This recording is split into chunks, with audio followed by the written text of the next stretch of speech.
De l'écho se poursuit avec celle qu'on avait quittée la dernière fois qu'elle était en studio avec nous. Elle s'occupait des digital chez Carrefour et là on la retrouve directrice générale de la Fédération française de tennis. Amélie Oudéa-Castéra, bonsoir. Bonsoir Edwige Chevrillon. Merci d'être avec nous. Si je fais ça, parce que c'est vrai qu'il n'y a pas si longtemps, vous étiez Chief Digital Officer de Carrefour, aux côtés d'Alexandre Bompard, et donc là vous avez décidé. Alors c'est plus logique parce que pour ceux qui ne le savaient pas, vous avez gagné l'Orange Bowl, vous étiez une joueuse de tennis professionnel, très haut niveau. Et puis après, vous êtes dit, finalement, j'ai bien aimé, je ne sais pas si c'est vrai, dans le portrait des Échos qu'ils vous ont consacré, vous dites, je me suis dit que jamais je pourrais être dans les 10 premiers, après 10 premières en l'occurrence, et donc j'ai décidé de faire Sciences Po, l'ENA et la Cour des comptes, c'est vrai? C'est un peu ça, oui. 2h16 dans Week-end Direct, nous filons tout de suite dans le 7e arrondissement de Paris, en plein cœur de la capitale, sur l'esplanade des Invalides, où les forces de l'ordre sont en train de disperser des dizaines de jeunes encore réunis ce soir sur cette esplanade. Angie Louata, vous êtes sur place pour BFM TV. Racontez-nous exactement ce qu'il se passe, Angie. Eh bien regardez, vous le voyez à l'image ici, sur les images de Caroline Bertonino, il y a donc effectivement une foule assez compacte de jeunes gens, globalement très jeunes, mais également des gens un peu plus habitués à ce type d'ambiance et à l'affrontement avec les forces de l'ordre qui se trouvent donc de l'autre côté de l'esplanade. Et là nous sommes avec donc les forces de la gendarmerie en l'occurrence qui sont ici présentes en nombre ce soir, de telle manière à faire respecter le couvre-feu, ça c'est la théorie, mais également à empêcher qu'il y ait des rassemblements trop importants. On rappelle que les rassemblements de plus de 10 personnes sont interdits, ça c'est la théorie. Et donc effectivement depuis une heure il y a eu plusieurs interventions, des avancées comme cela de la part des forces de l'ordre à plusieurs reprises qui ont essuyé en représailles également des jets de projectiles et notamment de bouteilles de verre d'alcool. Cela a été le cas à plusieurs reprises depuis une heure, c'est à nouveau le cas. Il y a quelques minutes il y a eu au micro annoncé une dernière sommation pour éviter ce type de rassemblement et donc désormais avancée des forces de l'ordre en direction de l'hôtel des Invalides. Globalement, l'ambiance était à la fête, mais on nous raconte également qu'il y a eu quelques incivilités à l'intérieur de cette foule compacte de jeunes gens, des gens très jeunes, pour vous expliquer, même les gens qui passent devant notre caméra, parfois disent non, surtout pas, il ne faut pas que ma mère me voie ici, sinon ça va mal se passer pour moi. Voilà des choses qui nous sont rapportées directement par les gens qui sont là, c'est vous dire s'il y a vraiment de la jeunesse ce soir ici sur l'esplanade des Invalides, et donc un contrôle absolu de la part des forces de l'ordre qui sont à nouveau en train d'essuyer des jets de projectiles et notamment de bouteilles d'alcool en verre. On vit quelque chose qui dépasse le stade du tennis. On ne peut même pas parler de ce set. On ne peut même pas analyser ce qui est en train de se passer parce que même nous ici on a des frissons, et puis là le sport, voilà, c'est juste du partage d'émotions, et ce qu'on vit là décidément fera partie de l'histoire de notre merveilleux sport. Marie, C'est extraordinaire, je suis tellement contente, bien sûr, moi personnellement d'être là, de regarder ça, de vivre ça et de savoir que le public en plus qui se reste jusqu'à la fin de ce match, ils sont remplis de joie. Des gestes barrières. La préfecture de police de Paris a tweeté un petit peu avant 22h que l'évacuation de l'esplanade des Invalides allait démarrer en raison précisément de sa volonté de faire respecter les gestes barrières. Mais il n'y avait pas non plus que cela. Il y avait le fait que des violences ont été commises.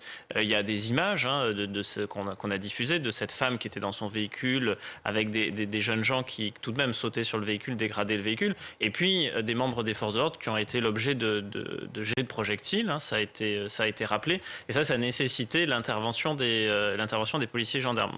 À l'image, on voit des gendarmes mobiles avec un mouvement qui est depuis la Seine vers l'hôtel des Invalides. Pourquoi dans ce sens-là? Pour ne pas repousser les participants vers la Seine, puisque c'est la zone qui est dangereuse, puisque s'ils étaient alcoolisés ou s'ils avaient consommé des stupéfiants, il y aurait le risque bien sûr qu'ils tombent à l'eau. Donc on les repousse vers l'intérieur du 7e arrondissement. Il y a toute une série de rues par lesquelles ils pourront ainsi partir. Et donc c'est ce mouvement-là qui est à l'œuvre. Et donc ils avancent en ligne et ils les repoussent tranquillement. S'il devait y avoir d'autres jets de projectiles, d'autres violences, ils pourraient utiliser du gaz lacrymogène. L'esplanade des Invalides, pour les téléspectateurs non parisiens, il faut expliquer que c'est une grande esplanade très vaste et que de ce point de vue-là, ça s'y prête plutôt bien. Un commentaire sur ces images, Jean-Christophe Gallien. Il faut préciser aussi que hier, à la même heure, sur ce plateau, nous avons commenté quasiment les mêmes images. Et en l'occurrence, ce rassemblement festif, il est allé au-delà de 23h, au-delà du couvre-feu. Qu'est-ce que cela dit selon vous ? Vous savez, Joe Biden, qui est au sommet du G7 et qui a rencontré Emmanuel Macron aujourd'hui, il a eu une formule, c'est quel dernier jour, qui a été, à mon avis, très intéressante. Il a parlé d'un Summer of Freedom, c'est-à-dire l'été des libertés après cette période incroyable et de son propre souhait. Et je pense qu'il a marqué du doigt quelque chose qui va être nécessaire, c'est-à-dire que la période anesthésiée, à tout point de vue, économiquement, socialement, dans la capacité encore une fois de se rencontrer, ainsi de suite, a été très longue. Je crois qu'il faut qu'il y ait, on a vu une tolérance hier pour un match de tennis de très haut niveau, historique, dans un lieu mythique de la ville ou de ses environs. Je crois qu'il va falloir qu'il y ait une forme de tolérance. Je ne suis pas choqué par les images des forces de l'ordre, mais si vous voulez, il va falloir graduellement ouvrir les vannes. On est à un moment, si vous voulez, en particulier chez la jeunesse... Ces images-là, oui. Ces rassemblements, aussi nécessaires soient-ils pour certains de ces jeunes, ils ont des conséquences sur l'évolution de l'épidémie. Les indicateurs sont au vert. Je ne fais que vous répéter ce que j'ai entendu de la bouche des médecins hier soir sur ce plateau. Ça peut avoir des conséquences. Ça peut gâcher la bonne dynamique dans laquelle s'est engagée l'épidémie. Il faut à ce moment-là que ces mêmes responsables se promènent sur les mêmes quais où on ne veut pas les envoyer à juste titre, ou tous les soirs, ou très largement, il y a beaucoup de rassemblements, sur d'autres quais de la ville, si on remonte vers le nord de la ville. Je veux dire, la masse de cet endroit, et cet endroit est symbolique, les Invalides, on n'a pas l'habitude d'avoir ces rassemblements-là. C'est un très bel endroit, c'est un magnifique endroit d'ailleurs pour organiser une fête même sauvage de ce type. C'est exceptionnel avec le temps qu'il fait. Je crois qu'il faut, je ne les justifie pas si vous voulez, mais je pense qu'il faut s'attendre à ce qu'il y ait ces points de contact et cette idée de vouloir pousser un peu la limite qui est très sévère.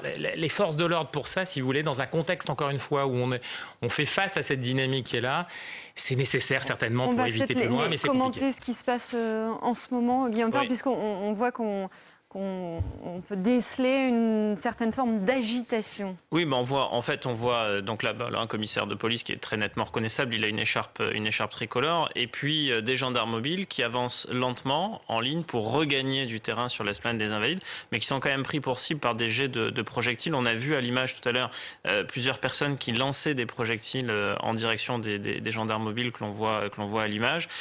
Pour le moment, il n'y a pas encore eu les sommations d'usage. D'ailleurs, on voit le porte-voix là, qui est entre les mains d'un gendarme mobile, mais peut-être qu'il y aura ensuite utilisation ou pas de gaz lacrymogène pour accélérer cette dispersion.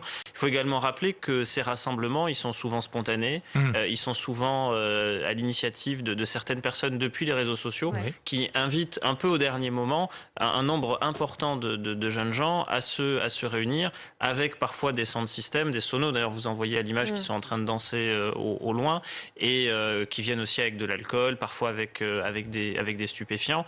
Et donc cette spontanéité-là, elle fait qu'il est difficilement prévisible pour la préfecture de police de Paris de savoir un peu à l'avance où est-ce qu'on va se réunir. Donc là, ça fait 2 soirs de suite que c'est sur l'esplanade des Invalides. Peut-être que demain soir, les autres soirs, il y aura une présence policière, mais les organisateurs, si tant est qu'ils soient facilement identifiables, parce que tout ça se passe sur les réseaux sociaux, peuvent choisir d'autres endroits, d'autres esplanades de la capitale. On ne va pas les citer pour leur donner des idées, mais bien évidemment, il y a cette spontanéité-là qui complique la préparation pour la sécurisation des lieux, ce qui fait que la circulation n'est pas fermée, que vous avez des véhicules qui continuent de circuler. Et tout à l'heure, on a vu à l'image que ça pouvait donner, c'est-à-dire cette femme au volant de son véhicule qui se retrouve assaillie par un groupe de jeunes gens. Alors Guillaume, on précise quand même qu'il est 22h25 et que pour l'instant, le couvre-feu, il n'est pas entré en vigueur. Là, ce qui pose problème en l'occurrence sur ces images, c'est le nombre de participants à ce rassemblement, puisque les rassemblements sont limités à 10 personnes, qu'il n'y a aucune distanciation, aucun masque. Il y a le nombre, effectivement, le non-respect des gestes barrières ensuite, et les violences enfin. C'est-à-dire qu'il y a eu des violences qui ont été commises. On a montré à l'image la vidéo de cette femme qui était au volant de sa voiture et qui s'était retrouvée avec des jeunes gens qui, tout de même, dégradaient son véhicule, enfin, sautaient à pieds joints dessus, etc. Et puis, les policiers qui sont arrivés sur les lieux pour commencer à sécuriser, ce qui est un rassemblement spontané, il faut également le rappeler, ont pour certains été la cible de jets de projectiles. Ce sont des violences. À partir de là, la préfecture de police de Paris est aussi légitime à entamer une dispersion avant 23h. Enfin, vous voyez à l'image les difficultés que cela peut causer quand on n'a pas pu préalablement fermer la circulation. On n'a pas pu le faire parce qu'il était difficile d'anticiper aussi que cette avenue allait concentrer autant, enfin cette esplanade allait concentrer autant de personnes. Et il y a également cette question du respect des gestes barrières que vous évoquiez. On va se rendre sur place, retrouver Angie Louata.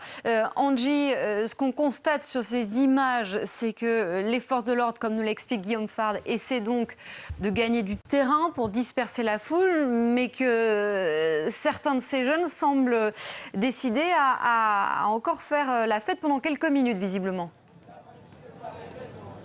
Oui, exactement. Alors c'est compliqué pour deux raisons, hein. Et d'ailleurs ça questionnera également Guillaume Fard en retour. Pour tout vous dire, on disait tout à l'heure, hein, que les forces de l'ordre étaient en nombre, en tout cas plus en nombre qu'hier, vraisemblablement sur place. Pour tout vous dire, nous avons posé la question également à la préfecture et pour l'instant pas de réponse sur le nombre d'effectifs exactement ici ce soir sur l'esplanade des Invalides. En revanche, ce qu'on peut dire, c'est que vu la configuration des lieux, ça semble très compliqué pour les forces de l'ordre de contrôler absolument l'ensemble de la place. Pour tout vous dire, ici je me trouve donc face à l'hôtel des Invalides, mais derrière nous et donc derrière les forces de l'ordre, il y a encore du monde. Alors très peu de gens, c'est assez clairsemé, mais il y a encore quelques groupes de jeunes gens, en l'occurrence assez calmes et respectant vraisemblablement les distanciations sociales. Puisque c'est bien là le point de départ du problème, c'est que tout à l'heure aux alentours de 21h, il y avait beaucoup de monde sur l'esplanade des Invalides, absolument partout sur les pelouses, mais surtout il y avait une ambiance très festive, on se prenait dans les bras, évidemment sans respect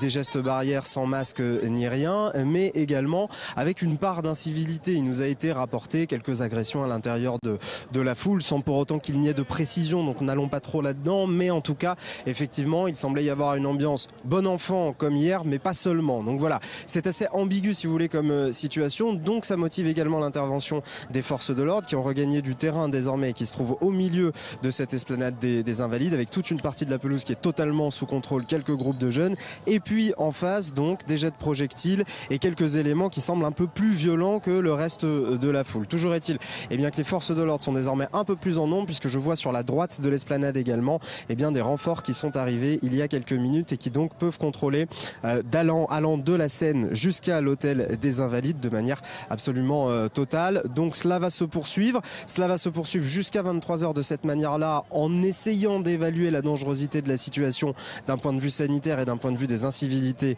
également. Et au-delà de 23h, bien évidemment, comme hier, on devrait assister à une évacuation totale, tout simplement pour respecter le couvre-feu. Merci beaucoup Angie Louata, merci également à Caroline Bertolino. Jean-Christophe, vous avez 30 secondes pour me dire si selon vous le ministre de l'Intérieur devrait durcir le ton. Ça fait 2 soirs consécutifs que ces images et que ces scènes se déroulent. On l'a entendu sur ce type de sujet pendant la crise sanitaire, condamner fermement parfois certains rassemblements et fêtes sauvages. Est-ce qu'il devrait le faire là en l'occurrence ? Je crois que ça doit être beaucoup plus souple. Ça doit être comme le font d'ailleurs les forces de l'ordre à l'instant, c'est-à-dire qu'on avance tranquillement et on doit avancer vers cet été des libertés, comme l'a très bien décrit Joe Biden, en progressant vers quelque chose qui soit plus toléré. Évidemment, les Invalides, ça ne doit pas être un lieu de fête de ce type.